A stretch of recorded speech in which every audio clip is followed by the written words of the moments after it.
দেওয়ার আগে ডিম দেওয়ার পরে আমার ইনকিউবেটর আমি লাইন দিব, ওটা কোনো সমস্যা নাই, কিন্তু এটা করতে হলে ভালো।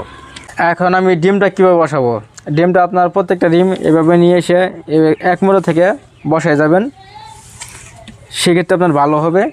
তো আপনার এরকম করে বসানোর পর একটা ডিমের 3টা সাইজ করবেন, কারণ ম্যানুয়াল মেশিনের মধ্যে দিনে 3বার ডিমটা ঘুরাই দিতে হবে। তো আমরা ডিমের মধ্যে বোঝার জন্য, কারণ আমার এই ডিমটা সকালবেলা কোনভাবে ঘুরাই রাখছি, বিকালবেলা কোনভাবে ঘুরাই রাখছি, রাত্রেবেলা কোনভাবে ঘুরাই রাখছি, এটা আমি বুঝতেছি না। এই দিক নির্দেশনা বোঝার জন্য এই ডিমটা আমরা 1 নাম্বার 2 নাম্বার 3 নাম্বার করে রাখবো। সকালে দিব 1 নাম্বার, দুপুরে দিব 2 নাম্বার, আর রাত্রে দেব 3 নাম্বার। এরকমভাবে যদি আমরা ডিমটা টার্নিং করে দিই, সেক্ষেত্রে কিন্তু আপনার ডিমটা সঠিকভাবে ঘোরানো হবে, এমনকি ওটা থেকে আল্লাহর রহমতে বাচ্চা হ্যাচিনেটটা ভালো পাবেন।